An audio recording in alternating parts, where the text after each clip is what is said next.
आवर्त सारणी तत्वों को उनके गुणों के आधार वैज्ञानिक तकनीकी द्वारा व्यवस्थित करने पर सारणी प्राप्त होती है, जिसे आवर्त सारणी कहते हैं। वर्तमान आवर्त सारणी में 118 तत्वों को सम्मिलित किया गया है। डॉबेराइनर का त्रिक नियम। जब तत्वों को उनके गुणों के आधार पर तीन तीन के समूहों में रखा जाता है तो इसे त्रिक कहते हैं तथा इसी त्रिक में पहले एवं तीसरे परमाणु के परमाणु भारों का औसत दूसरे परमाणु के परमाणु भार के लगभग बराबर होता है। इसे डॉबेराइनर का त्रिक नियम कहते हैं। न्यूलैंड का अष्टक नियम।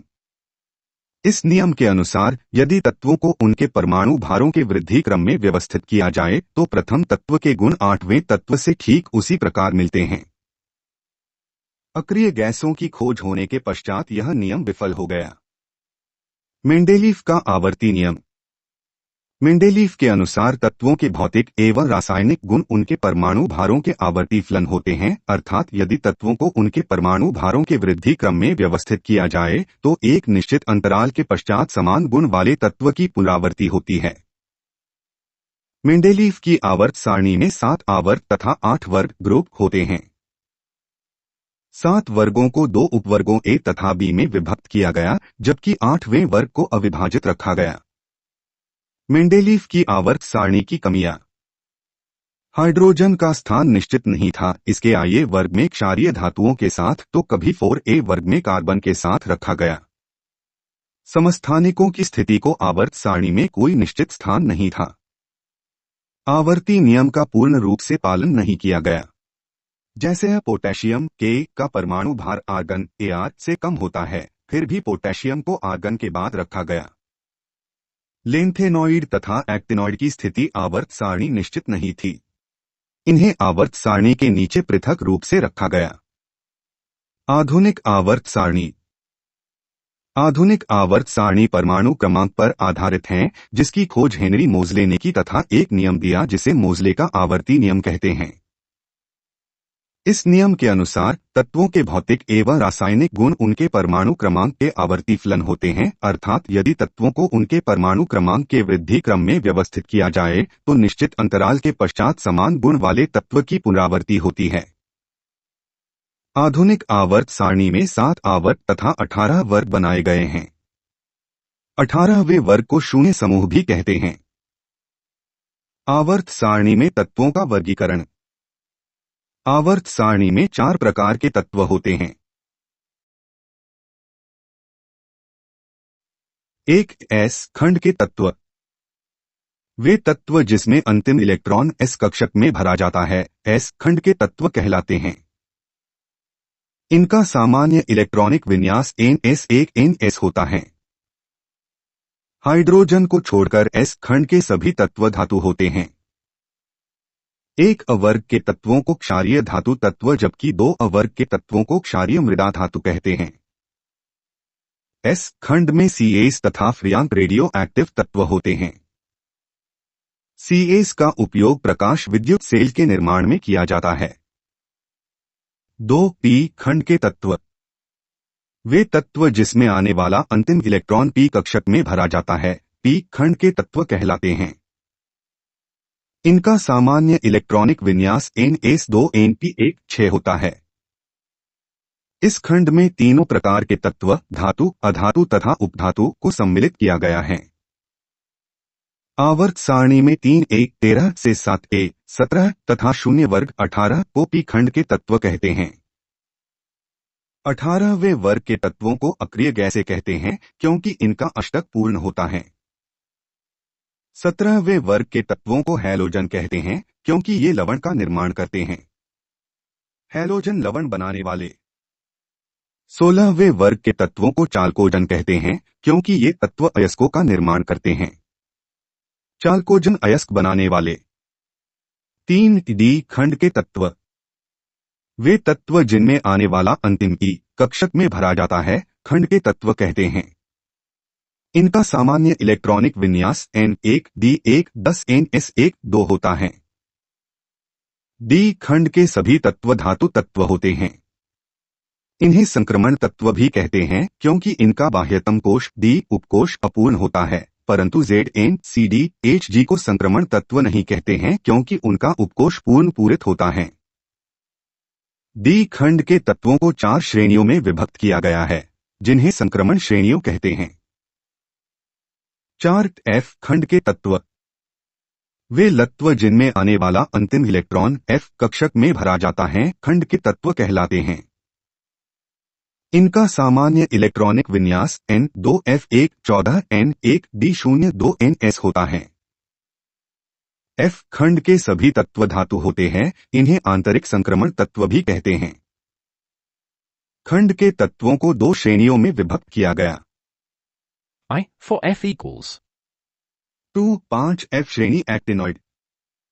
यूरेनियम -92 U के बाद आने वाले तत्वों को पैरायूरेनियम तत्व कहते हैं, इन्हें संश्लेषित तत्व भी कहते हैं क्योंकि इनका निर्माण प्रयोगशाला में किया जाता है। एक्टिनॉइड में सभी तत्व रेडियोधर्मी रेडियो एक्टिव होते हैं। तत्वों के गुणों में आवर्तिता। आवर्त सारणी में वर्ग में ऊपर से नीचे चलने पर तत्वों के भौतिक एवं रासायनिक गुणों में क्रमिक परिवर्तन आवर्तिता कहलाती है। परमाणविक आकार या त्रिज्या। किसी विलगित सिंगल परमाणु के नाभिक तथा बाह्यतम कोश के इलेक्ट्रॉन के मध्य की दूरी परमाणविक त्रिज्या कहलाती है।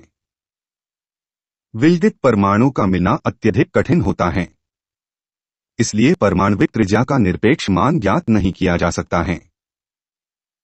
B आयनन ऊर्जा या एंथैल्पी। किसी उदासीन विलगित तथा गैस इलेक्ट्रॉन को पृथक करने के लिए आवश्यक ऊर्जा आयनन ऊर्जा कहलाती है। आयनन ऊर्जा ऊष्माशोषी होते हैं तथा इसके द्वारा परमाणु धनायन में बदल जाता है। किसी परमाणु की 3 क्रमागत आयनन ऊर्जाओं में तृतीय आयनन ऊर्जा अधिकतम होती है क्योंकि परमाणु से धनायन बनने पर परमाणु का आकार छोटा हो जाता है, जिससे नाभिक एवं इलेक्ट्रॉन मध्य आकर्षण बढ़ जाता है। आयनन ऊर्जा को प्रभावित करने वाले कारक है। 1 परमाणवीय आकार बढ़ने पर आयनन ऊर्जा घटती है। आवर्त में बाएं से दाएं परमाणवीय आकार घटने पर आयनन ऊर्जा बढ़ती है, जबकि वर्ग में ऊपर से नीचे चलने पर आकार बढ़ने के साथ आयनन ऊर्जा घटती है। ही की आयनन ऊर्जा सर्वाधिक जबकि CH की आयनन ऊर्जा न्यूनतम होती है। 2 प्रभावी नाभिकीय आवेश ज़ेफ्ट बढ़ने पर परमाणु का आकार घटता है, जिससे आयनन ऊर्जा बढ़ती है। आवर्त में बाएं से दाएं ज़ेफ्ट बढ़ने से आयनन ऊर्जा भी बढ़ती है। 3 परीक्षण प्रभाव बढ़ने पर परमाणु की आयनन ऊर्जा घटती है व परमाणु का आकार बढ़ता है। 4 कक्षकों की भेदन क्षमता। S कक्षक की भेदन क्षमता P कक्षक से अधिक होती है। 8 कक्षक नाभिक के समीप होने के कारण उसकी आयनन ऊर्जा उच्च होती है। 5 PDF 5 अर्धपूरित तथा पूर्णपूरित कक्षकों का स्थायित्व अर्धपूरित तथा पूर्णपूरित इलेक्ट्रॉन विन्यास अन्य इलेक्ट्रॉन विन्यास से अधिक स्थायी होते हैं। 8 इनकी आयनन ऊर्जा उच्च होती है। C इलेक्ट्रॉन लब्धि ऊर्जा।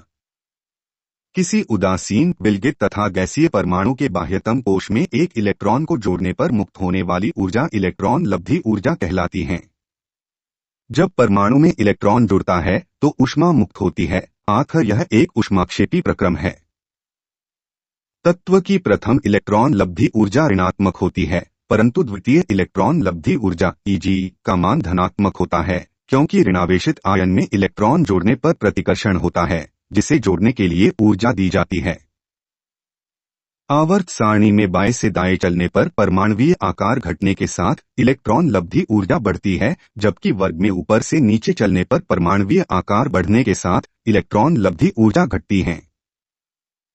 अक्रिय गैसों का इलेक्ट्रॉन विन्यास पूर्णपूरित स्थायी होने के कारण इनकी इलेक्ट्रॉन लब्धि ऊर्जा का मान धनात्मक होता है।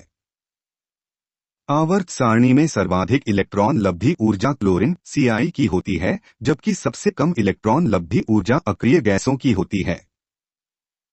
A वर्ग के तत्वों की इलेक्ट्रॉन लब्धि ऊर्जा का मान धनात्मक होता है, क्योंकि अक्रिय गैसों के समान इनमें भी S कक्षक पूर्णपूरित होता है। फ्लोरीन F तथा क्लोरीन Ci में क्लोरीन की लब्धि ऊर्जा का F से अधिक होता है, क्योंकि F का छोटा आकार होने के कारण आने वाले 9 पर नाभिक के आकर्षण बल से अधिक आंतरिक इलेक्ट्रॉनों का प्रतिकर्षण लगता है। जिससे इलेक्ट्रॉन आसानी से नहीं जुड़ता है। D.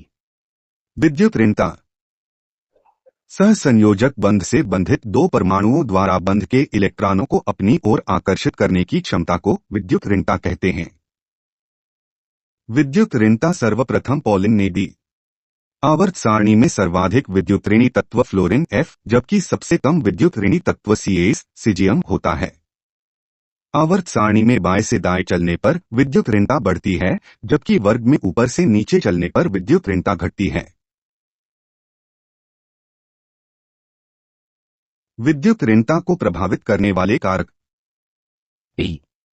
संयोजकता किसी परमाणु के बाह्यतम कोश में उपस्थित इलेक्ट्रॉनों की संख्या उस परमाणु की संयोजकता कहलाती है। किसी परमाणु के चारों ओर बंध बनाने की क्षमता को उस परमाणु की संयोजकता कहते हैं। क्षारीय धातु तत्वों तथा क्षारीय मृदा धातु तत्वों की संयोजकता क्रमशः 1 तथा 2 होती है। डी खंड के तत्वों में संयोजी कोश के इलेक्ट्रॉन 8 उस वर्ग की संयोजकता होती हैं। जैसे ऑक्सीजन के संयोजी इलेक्ट्रॉन 6 से 8 होते हैं। डी खंड के तत्वों में परिवर्तनशील संयोजकता होती है क्योंकि उनमें N1, D तथा Ns उपकोश की ऊर्जाएं लगभग समान होती है।